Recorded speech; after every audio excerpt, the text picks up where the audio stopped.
that's the very exciting new trailer for the new Jurassic World Evolution 2 DLC, which came out just yesterday.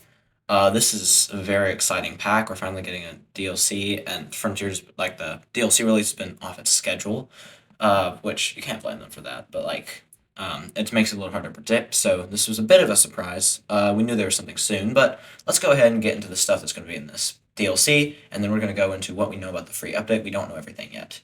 But here's our first creature, the Gigantoraptor. Gigantoraptor is quite an interesting animal because it's enormous compared to the animals in its group. It's an Oviraptor sword. You probably know Oviraptor, and it's in the game too. It's a small animal. It's just a little Velociraptor size thing, even a little smaller, I believe.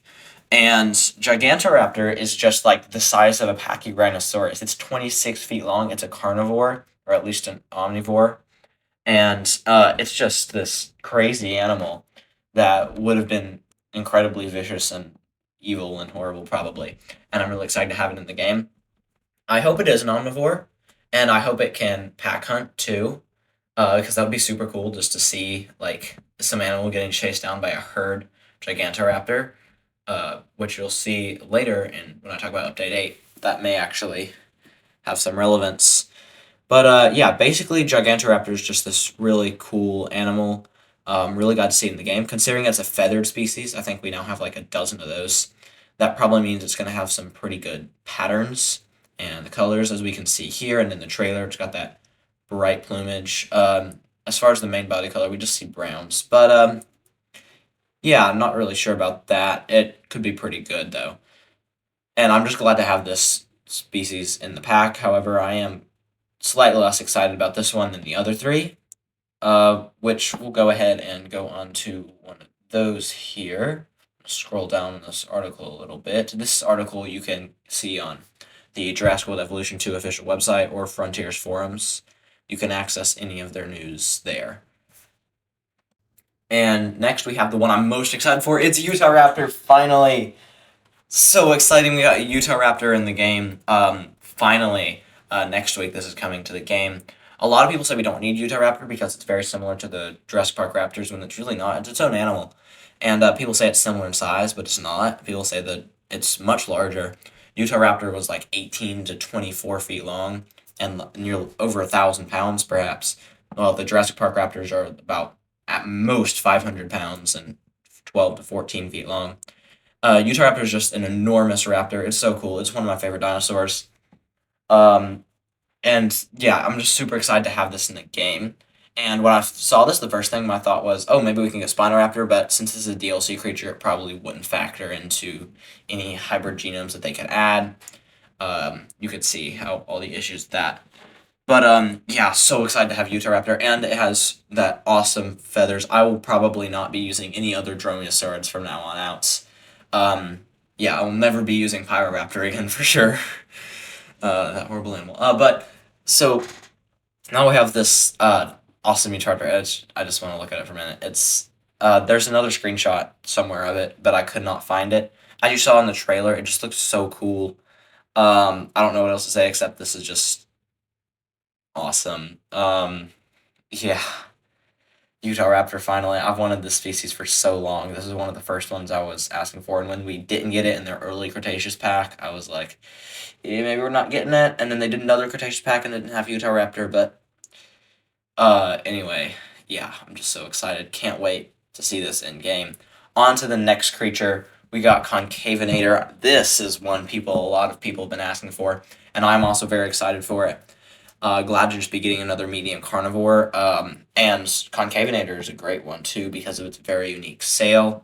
It's kind of unique animal too in a lot of ways. I don't know. There we have some animals like it, like Australovenator. But I kind of prefer this model. It looks very well done. I like the quills, and I really like that blue pattern that we see there. That's exciting. I know this one people have been asking for basically since Fallen Kingdom when we saw that diorama of it in that movie. People just wanted it in the franchise ever since then. And now we finally have it in the Cretaceous Predator pack. Yeah, that's just so cool. I guess we can go ahead and go on to our next and final creature in the pack. This one I'm also very excited for. It's the Tarbosaurus. I know a lot of people don't like this design and how it appeared in Camp Cretaceous, but I personally really like it, and I like what they've done here to make it look less cartoonish, but also just make it look chunky. They sort of turn that around very well. It's a nice T-Rex. I like the spikes. I hope it does the cool sounds. That would be so awesome.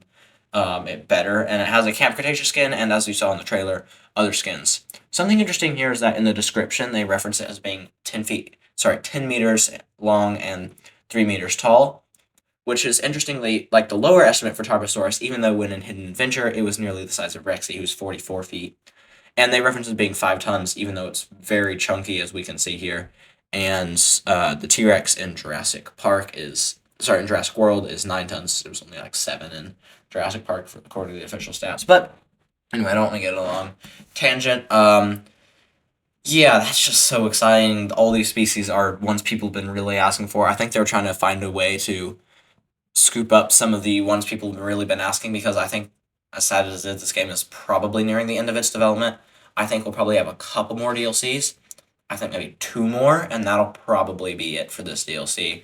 I think this is just going to be a great addition to the parks. In case you weren't sure, the price of this DLC will almost certainly be $8, as all dinosaur packs have been, except for the Camp Cretaceous dinosaur pack. But yeah, it's just really, really cool to see all these species. I I'm trying to think of where I'm gonna fit them in the park that I'm building right now, because I will have to somehow. And yeah, it's just so cool. We got Tarbosaurus, UTAHRAPTOR, Concavenator, and Gigantoraptor all in one. This is just gonna be so cool.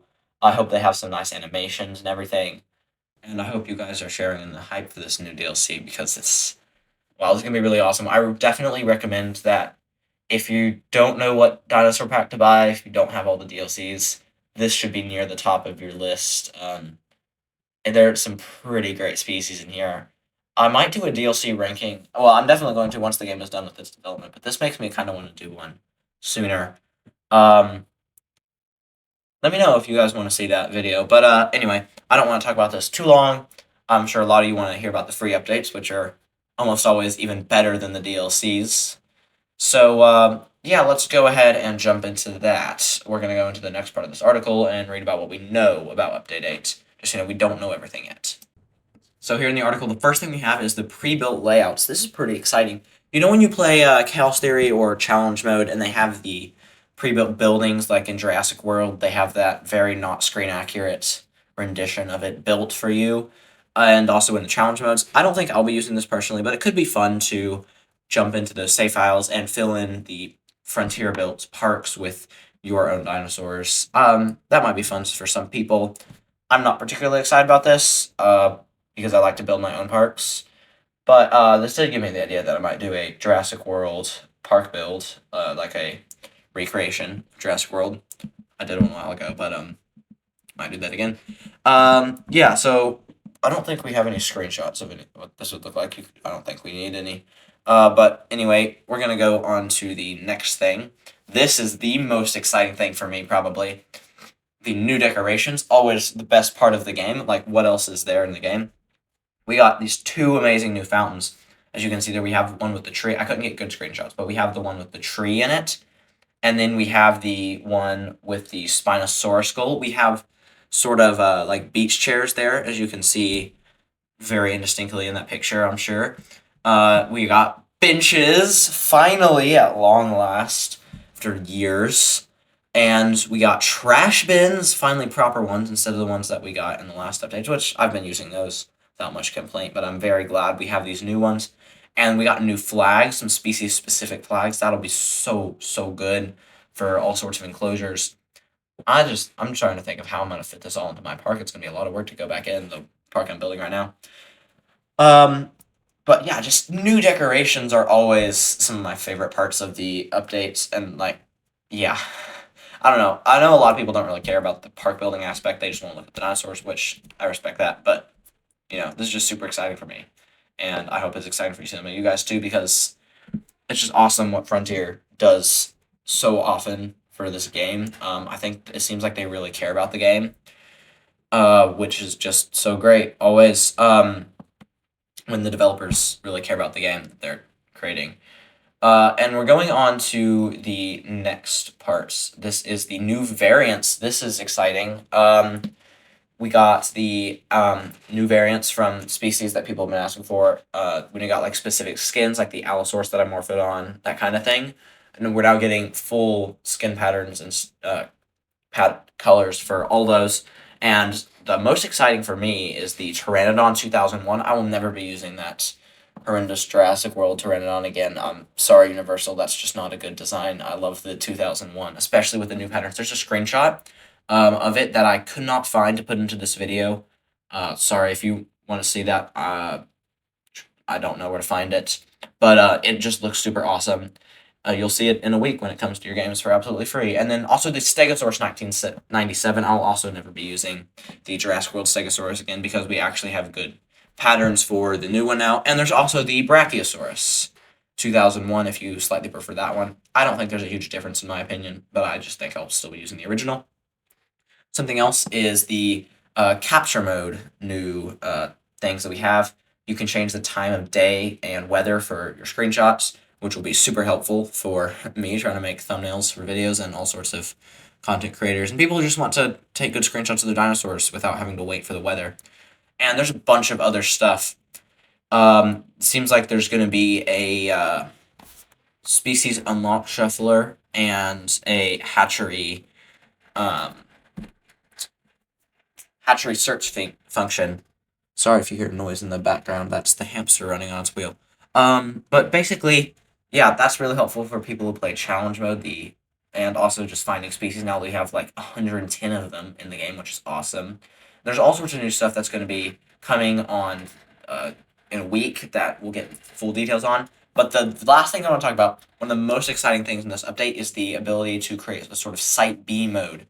And this works by having the hatcheries in, you can just place down your hatchery and have a set number of a population, and whenever one of them dies, it will keep that regulated population. And not only could this be helpful for creating Site Bs, I think if this is available in challenge mode, which I don't know if it is, this could help you keep like stable populations, and you don't have to keep up with making sure you have the 3 of, I don't know, Pentaceratops to make sure that they're not, if one dies out, that it's not gonna go crazy and break out of its enclosure.